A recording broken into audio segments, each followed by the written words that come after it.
बिस्मिल्लाहिर्रहमानिर्रहीम। फरमाने हज़रत गौसल आज़म दस्तगीर रहमतुल्लाह अलैह, तुझ पर अफसोस है कि तू अपने दिल के कौल की तायद कर रहा है जब तू ला इलाहा कहता है। बस ये नफ़ी कुल्ली है, यानी कोई मबूद नहीं, और इल्लल्लाह अस्बात कुल्ली है, यानी अल्लाह ही मबूद है, कोई दूसरा नहीं। और जब तेरे दिल ने अल्लाह के सिवा किसी दूसरे पर एतमाद और भरोसा किया तो तू अपने अस्बात कुल्ली में झूठा हो गया, और जिस पर तूने भरोसा किया वो तेरा मबूद बन गया।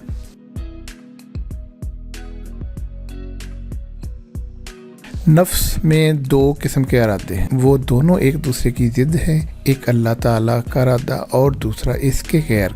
बस ये दोनों मसालहत और जंग करते रहते, कभी ये गालिब आ गया और कभी वो, यहाँ तक कि 40 साल पूरे हो जाते हैं और अब जंग ख़त्म होकर एक की फतह हो जाती है। यही मतलब है सरकार दो जहाँ मोहम्मद मुस्तफ़ा ताजदार मदीना के फरमान का कि जिसकी उम्र 40 साल हो गई और उसकी भलाई इसकी बुराई पर गालिब ना हो, बस वो जहन्नम का सामान कर ले।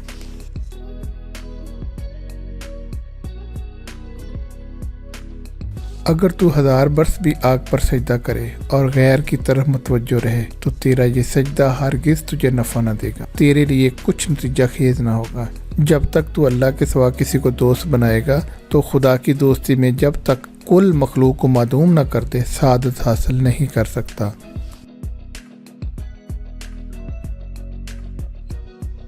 तेरा नफ्स तेरा दुश्मन है, इस बात का जवाब देने से सुकूत करना ही तेरे लिए बेहतर है। नफ्स की बात को इस तरह सुन जैसे किसी दीवाने की बात सुनते हैं कि जिसकी अक्ल जाती रही हो, और नफ्स की बात की तरफ तवज्जो ही ना दे, ना इसकी तलब व ख्वाहिश लज्जात और खराफात पर नज़र कर। इसमें हलाकत है कि तू नफ्स की बात ना सुने, तेरी और उसकी इस्लाह उसकी मुखालफत करने में है। तुम्हारे जिस्म अभी ज़ाहरी गुनाहों से पाक नहीं हुए और तुम अंदरूनी पाकीदगी का दावा करते हो। तुम मखलूक से दुरुस्त रवैया रखते नहीं और खालिक से दुरुस्त रवैया रखने का दावा करते हो।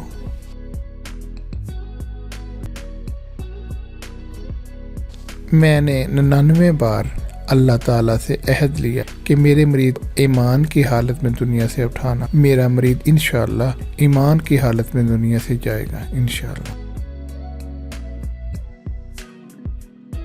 तू अल्लाह की राह में मुस्तहिक को भी दे और उसको भी दे जो मुस्तहिक नहीं।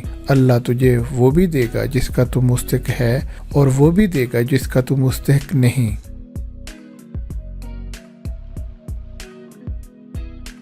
इतर बदन पर नहीं दिल पर लगाना है और दिल का इतर जिक्र अल्लाह है।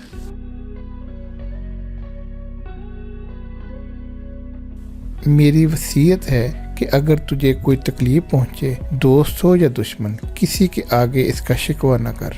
और तेरे परवरदिगार ने तुझे जिस आजमाइश में डाला है इस पर तोहमत नज़र, बल्कि इसकी तरफ से एहसान समझ और उसके हजूर शुक्र का इजहार कर। फकीर अपने फ़क्र से इतनी ही मोहब्बत रखता है जितनी दौलतमंद अपनी दौलत से।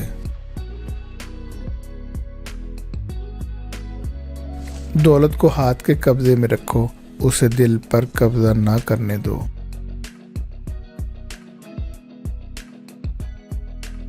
अगर लोग तुमसे मुतासर हो रहे हैं तो तकब्बर ना करो, बल्कि शुक्र अदा कर अपने अल्लाह का जिसने तुम्हारे ऐब छुपाकर तुम्हें लोगों में मुअज़्ज़ज़ बना रखा है।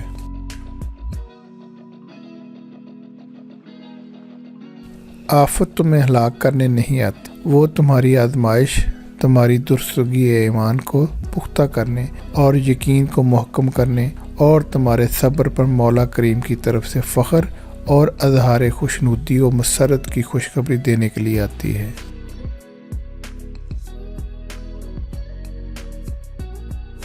तुम्हारे जिस्म अभी ज़ाहरी गुनाहों से पाक नहीं हुए और तुम अंदरूनी पाकीदगी का दावा करते हो।